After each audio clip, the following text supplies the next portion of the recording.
Build creative confidence. Beat the inspiration addiction. Join the Writer's Gym.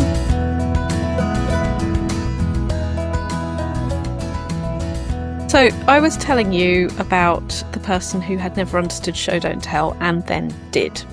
And in talking about show don't tell, in talking about how show don't tell means that we present the evidence. We don't expect people to take our word for it, as in, my friend is such a bitch, say, or my colleague is such a bitch. We show that person being that way in a variety of behaviours, and then the reader goes, oh my God, they're a bitch. And you've done your job in a way that you couldn't have done your job by telling us instead of showing us.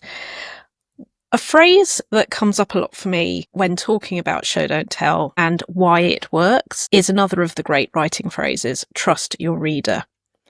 And it struck me hearing that person say they'd never understood show don't tell until we did our exercises in the workshop, that's another one that could potentially be a bit confusing, because we're not sitting there not trusting our reader.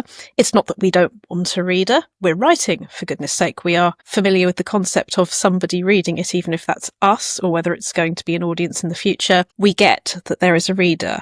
So what's all this about trusting or not trusting them? And it's a really, really, really powerful question, because in the end, I think it is a bit like the control of telling someone rather than showing them. When you tell the reader, this is a goodie, this is a baddie, this person is narcissistic and lecherous, and this person is quietly heroic and modest, you can show us behaviour that makes us feel that way, and we truly will feel that way. But if you need to say it, then something's missing. And trusting your reader is hard, because it begins with trusting yourself to share that sensory information in the first place. So I want you to picture somebody you absolutely adore or absolutely can't stand. You don't need to have met them. You can take your pick from the news, or you can take your pick from your personal life or the music that you love.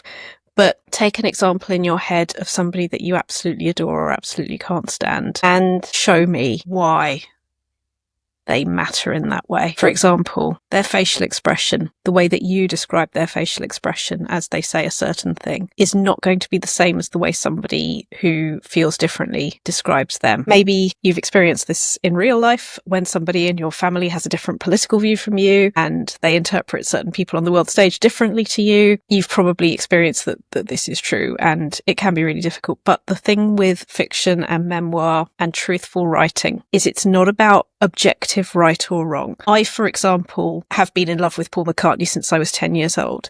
It doesn't mean you have to be, but if I describe Paul McCartney artistically or personally, if somebody else described somebody that I'm not into that way, we will hear what the connection is.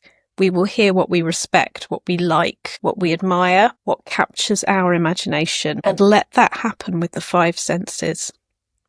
It won't be adjectival. It won't be adverbial. It'll be specific.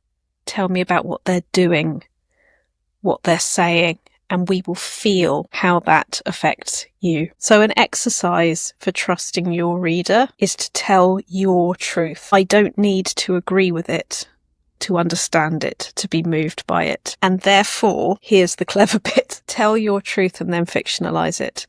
I mentioned I've been in love with Paul McCartney since I was 10. I then ran off with David Bowie, as we know. But Paul McCartney was there first. Now, let's say that I wrote what it is that I find in the way that he talks and the way he is in the world, or indeed the way the songs are, whatever I happen to choose. And let's say that I fictionalise that. So I might change any aspect. I might change the musical style, the gender, the era, the anything. But I'm keeping my sense of what is true and putting it in another character. So if you would like to read an example of that I think is so worth looking at, Daisy Jones and the Six by Taylor Jenkins Reid is inspired by the story of Fleetwood Mac. It isn't the story of Fleetwood Mac, but it's a lot of the emotional truth of the story of Fleetwood Mac and of the era and the sexual politics and the astounding music that was coming out of that situation was the inspiration. But the reality, if you will, the result is not the inspiration. The result, Daisy Jones and the Six, is entirely its own thing, which then went and inspired its own music, which you can listen to from the book that became the series. So the emotional truth and your relationship with that thing or that idea can become its own artistic product. It can become more than it started. So, fictionalize a real feeling. Pick somebody you love, or somebody who just makes you despair, somebody you have a strong feeling for, and fictionalize that situation and keep that emotional truth. And the more of it you get in, the more of it the reader will take out. Trusting your reader means it's not about dignity. It's not about clearly defined edges and telling them you're right. There's no closeness between friends who do that. And there's no closeness between reader and writer unless we are prepared to use our truthful, unique emotions and reactions as what we know the reader is really there for. You've visited the Writer's Gym with author and coach Dr. Rachel Knightley. Production and sound design are by Ashley Lexine, and theme music is by Chris Gregory. To join a Writer's Gym workout online or in London, as a guest or as a member, visit writersgym.com or email thewritersgym@rachelknightley.com.